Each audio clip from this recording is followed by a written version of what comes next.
તો જય માતાજી મિત્રો, જય શ્રી કૃષ્ણ, રામ રામ, તખોબાના રામ રામ છે સૌને. તો પહેલાં તો મારી માની છો કે તમે વિચાર કરતા હશો કે તખોબા કયા પથ્થર ઉપર બેઠા છે અને જો આગળ જ્યાં છીએ તો હાલ તો કોઈ સરનામું આપણે આપવાનું નથી તમને. એ આગલા વિડીયોમાં તમને સરનામું જોવા મળશે કે ક્યાં આગળ હું બેઠો છું, કઈ જગ્યા ઉપર બેઠો છું, એ બધું તમને જાણકારી એ વિડીયોમાં આવશે.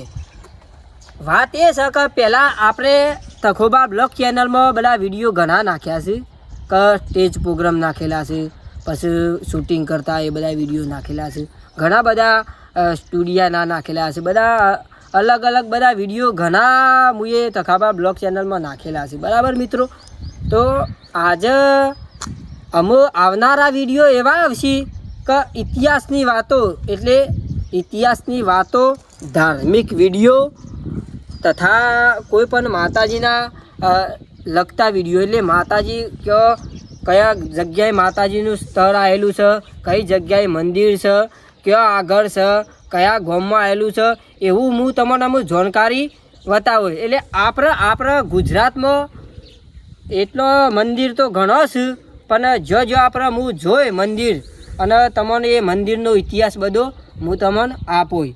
એટલે વાત એ છે કે આમાં આવનારા વિડીયો એવા આવશે કે ધાર્મિક સ્થળો આવશે વિડીયો, માતાજીના જો માતાજીનું મંદિર છે એવી માતાજીની આપણે વાતો લઈને આવીશું અને માતાજીના ઇતિહાસની વાતો થોડી મનોરંજન મોજ પણ કરીશું. તો એવા આપણે વિડીયો હું તમને બતાવું. તો મિત્રો, ગુજરાતમાં મંદિર તો બધો ઘણો છે, એટલે જોવાલાયક સ્થળ છે બધો ઘણો હોય, મંદિર તો ઘણો છે. દ્વારકા છે, પછી સોમનાથ છે, પછી અંબાજી છે, એવો તો પાવાગઢ છે, એવો તો મંદિર પણ ઘણો છે. મને નોમે નહીં આવડતું એટલો ગુજરાતમાં મંદિર છે ઘણો. હું એ જગ્યાએ હજી તો અંબાજી જેલો છું, પછી પાવાગઢ જ જેલો છું, બીજો બધો મંદિર જેલો નહીં. પણ અમે આપણે ચેનલમાં એવી રજૂઆત કરવાની છે તે દરેક ગુજરાતના મંદિર છે એ આપણા મંદિરનો ઇતિહાસ કહેવાનો છે. ઇતિહાસમાં શું છે શું નહીં, કઈ રીતે મંદિર બનાવેલું છે, કઈ રીતે શું છે, એ બધું હું તમને જાણકારી આપું. તો કોઈ પણ આપણા ગુજરાતમાં મંદિર તો છે, પણ નેનો જે મંદિર છે ને એ મંદિરની આપણે પહેલાં શરૂઆત કરવાની છે. જેમ કે મોટો મંદિર તો બધાય જોયેલો જ છે ઘણો, અંબાજી છે, પાવાગઢ છે, એ બધા મંદિર તો બધા ઘણો જોયેલો છે. પણ જે નાનો મંદિર છે એ પણ મેળાભર હોય છે, કોઈ દિવસ સારો હોય એવા દિવસે માતાજીના પ્રસંગ પ્રમાણે મેળા ઘણા ભરાતા હોય છે.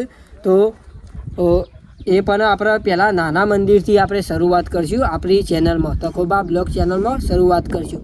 તો વત્તા એક દર્શક મિત્રો, આપણા તમારે કહેવાનું કે ભાઈ આ મંદિર ક્યાં આવેલું છે, તો એ પણ હું તમને બતાવું કે ભાઈ આ મંદિર આવ્યું. કોમેન્ટમાં તમારે લખવાનું કે આ મંદિર ક્યાં આગળ આવ્યું, તો આપણે એકણ જઈને હું તમને વિડીયો બનાવો અને વિડીયો બનીને આપણે રજૂઆત કરશું, ચેનલમાં મૂકીશું. જેવી કોમેન્ટ કરશો એવું પેલું એ થશે. એટલે વત્તા એક ટૂંકમાં સમજી જવાનું, જેવી થાળી પીરસશો એવું ખાવા મળશે. આ તો ખાલી મજાક કરું છું, એવું કોઈ નહીં, ખોટું લગાડતા નહીં. જેમ કે મને તો હવા જુઓ છે એટલે આનંદ કરાવવાનો છે. જીવનમાં હું લઈને આવ્યા છીએ, હું લઈને જવાના છીએ, હું લઈને આવ્યા છીએ ને હું લઈને જવાના છીએ. કોઈ નહીં, બધું હોય ના હોય પડી રહેવાનું છે. એક દાડો 4 લાકડા ઉપર અધ્ધર જતું રહેવાનું છે, અને અધ્ધર શું છે શું નહીં એ આપણને ખબર નહીં. તો આપણા ગુજરાતમાં ઇતિહાસની વાતો, એટલે ઇતિહાસ એવો પુરાની નગરી ઇતિહાસ, એટલે ઇતિહાસમાં એવું આવે કે ઇતિહાસમાં બહુ જૂનો વર્ષો પુરાની બધો લેખ આવે, એવો આપણે લેખ વાંચી સંભળાવશું એવી વાતો છે. એટલે ઇતિહાસની વાતો એમાં પછી આપણે જે મંદિર બનાવેલું હોય કેટલું જૂનું છે મંદિર, અને કેટલું સમય છે, અને કયો માતાજી છે અને કયા ભગવાન છે, એ બધું એ ઇતિહાસની વાતો. એટલે બહુ જૂનું, આપણે હોય ના હોય ત્યાં આગળનો આપણો દેવ છે, દેવ કેવી રીતે બેસેલો છે, હું પરચા આલેલા છે, અને કેવી રીતે આ બધું થયેલું છે. બહુ જૂના આપણા ગુજરાતમાં મંદિર તો બહુ જૂનો ઘણો છે, પણ એની આ ઇતિહાસ આખા અલગ હોય. એટલે દરેક દેવ જો બેઠેલું હોય એના ઇતિહાસ કંઈક અલગ જ હોય, કોઈ એક ઇતિહાસ ના હોય. અલગ અલગ ઇતિહાસ હોય, કોઈને આ રીતિ હોય, કોઈને બીજી રીતિ હોય, કોઈ કેવી રીતે બેહેલું છે, એવા ઇતિહાસ અલગ અલગ હોય. પણ જે ધાર્મિક મંદિર ઉપર આપણે જઈએ, એ મંદિર ઉપર જઈએ એટલે આપણને થોડો ઘણો ઇતિહાસ જાણવા મળે. તો એ ઇતિહાસમાં જો લખેલો છે એ વાંચી સંભળાયો અને મનમાં પેલું એ કરીને અને તમને રજૂઆત કરો ઇતિહાસની. એવું આ તખોબા બ્લોગ ચેનલને લાઈક કરો, શેર કરો, કોમેન્ટ કરો અને સબસ્ક્રાઈબ કરો. આ વિડીયો આવે એના પછી એક દિવસ પછી વિડીયો તરત જ ધાર્મિક વિડીયો પડશે. એટલે ગામનું નામ તો હાલ તમને કહેવું નથી મારે, પણ એ ગામનું નામ અને સરનામું અને બધું ટોટલી એમાં માહિતી મળી છે કે આ મંદિર કયો આગળ આવેલું અને કયા અંતરે છે, કયા ગામ પાસે આવ્યું, એ બધું તમે રસ્તા ઉજી હું કહી દઉં કે આટલા આ રસ્તા આટલા અંતરે આ જાઓ એટલે આ મંદિર આવી જાય. તખોબા નવા વિડીયો લઈને આવશે, તો વિડીયો બને તો આવજી આપણો શેર કરવો એટલે દરેકને જાણવા મળે કે આ મંદિર ક્યાં આવેલું અને આના વિશે શું છે શું નહીં એ બધું જાણકારી મળે.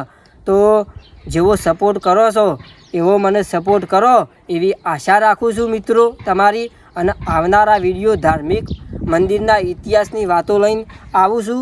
એવી ઇતિહાસની કંઈક અલગ જ વાતો હશે અને કંઈક અલગ જ મંદિર હું બતાવું છું કે ગુજરાતમાં એવા નાના મંદિર ઘણો છું, પણ નાનો મંદિર ખરો ને એનો પહેલાં આપણે જે હું વડનગરનો છું એટલે વડનગરની આજુબાજુ જે મંદિર આવેલો છે એ બધો પહેલાં તો મંદિર હું તમને બતાવું. પછી બહાર જોઈ અંબાજી છે, અંબાજી તો દરેકને જ્યાં જવો અને જોયેલું અને ઇતિહાસ છે અત્યારે તો દરેકને અંબાજીનો ખબર રહે.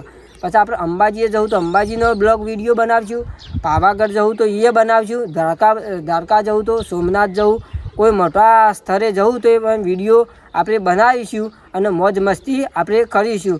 તો વિડીયોને બને તો આવજી આપણો વિડીયો શેર કરો તે તાર. અને ચલો વિડીયોની શરૂઆત કરીએ હવેથી.